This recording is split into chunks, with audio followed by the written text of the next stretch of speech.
Los profetas estaban ahí para estar presentes y denunciar si el gobernante estaba haciendo algo malo o de conducir al gobernante por el camino de Yahvé. Encontramos, por ejemplo, cuando el profeta se acerca a David y le recrimina su mala acción. Estos profetas de Dios estaban siempre presentes como boca de Dios, usados por Dios para llamar la atención de los gobernantes cuando estos habían apartado sus pies de la justicia. Estaban ahí para llamar la atención de los líderes de las naciones. Y en este caso, Amós toma posición también contra los poderosos, contra los ricos que gobiernan y que están vendiendo al pobre por un par de zapatos.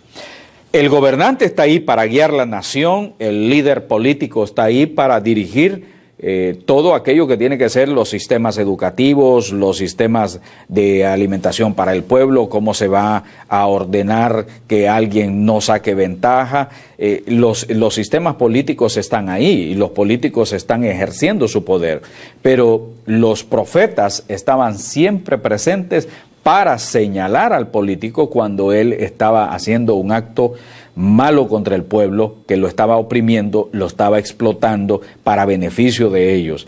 Entonces, eso para nosotros nos deja tremenda enseñanza y nos deja tremenda lección, que el profeta de Dios siempre tiene que ser fiel con Dios y debe estar vigilante que los gobiernos de turno no exploten al pobre. Para eso están los profetas. Los profetas no están para casarse con los políticos ni con los gobernantes, sino para ser la voz de Dios. Por eso nosotros creemos en la absoluta separación de la iglesia y el Estado. El Estado tiene sus funciones, la iglesia tiene la función de orientar al pueblo de Dios, de guiar al pueblo de Dios, de alimentar y sustentar al pueblo de Dios, pero al mismo tiempo de mantener el ojo abierto, que los gobernantes de las naciones no estén explotando al pobre, no estén llevando a la miseria al pueblo, no estén oprimiendo al pueblo, sino que estén ahí para beneficio del pueblo. Y eso lo encontramos nosotros también en las Sagradas Escrituras, y el mismo Jesús nos estaba diciendo a nosotros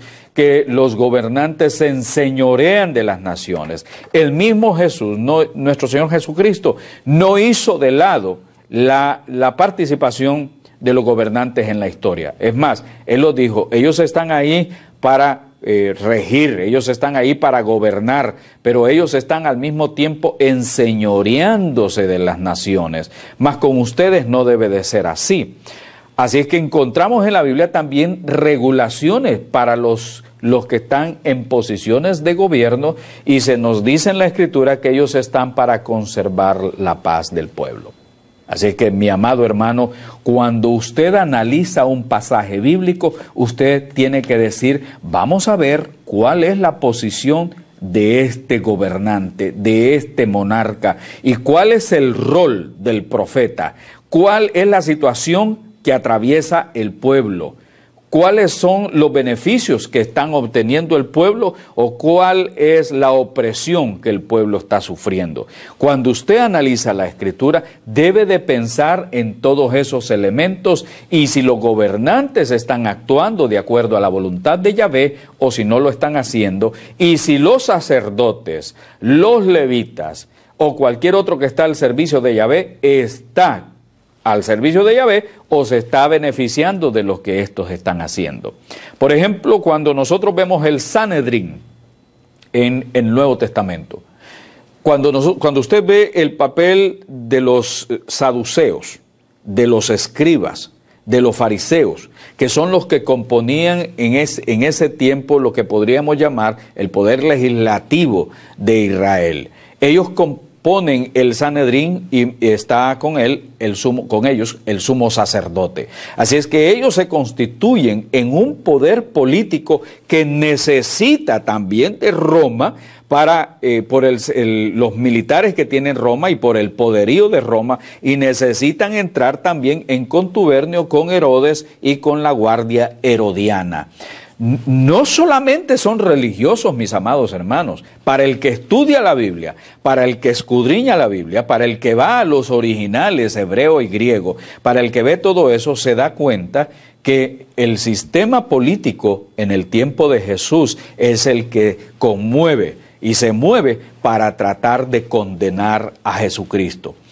Cuando el Sanedrín lo juzga, no lo juzga sabiamente, sino que juzga a Jesucristo ya con dolo, juzga a Jesucristo con premeditación. Ellos ya tienen en su mente juzgarlo, condenarlo y asesinarlo, matarlo en la cruz. Es el poder, no solamente religión, sino que es el poder político también, que lo vamos a ver posteriormente con Constantino. Constantino es el César, es el emperador, por así decirlo, y este Constantino ve que el gobierno se le está viniendo abajo, Roma se le está viniendo abajo, y entonces llama a los obispos a constituir la llamada así Iglesia de Roma, una iglesia universal, y le ponen y una iglesia que está conforme a la doctrina de los apóstoles. Ya ahí se politiza la iglesia. Ya no es una iglesia sierva del Señor, fiel al Señor y guiada por el Señor, sino que es una iglesia que se casa con el Estado. Ese matrimonio de la iglesia y la política, la iglesia y el Estado, es lo que se llama la cristiandad.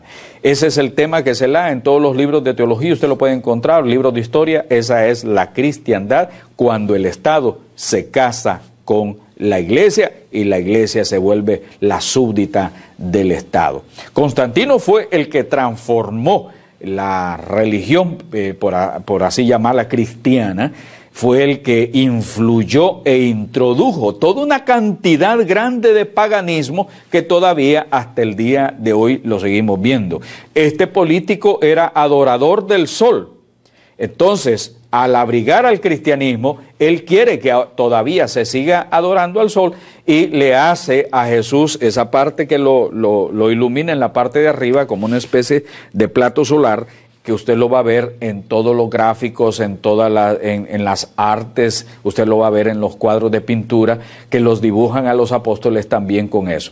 Entonces, esa es la influencia constantiniana que vemos nosotros en la Biblia, y si usted me dice, no, porque la Biblia no nos habla de política, mi amado hermano, ese cuento ya nadie se lo traga. Como alguien dijo por ahí en mi país, decía, ese es un cuento chino que ya nadie se lo traga, porque la Biblia está llena. Cuando nos habla a nosotros de gobernantes, cuando nos habla de reyes, nos habla de monarcas, nos habla a nosotros de que había un centurión que es un político también.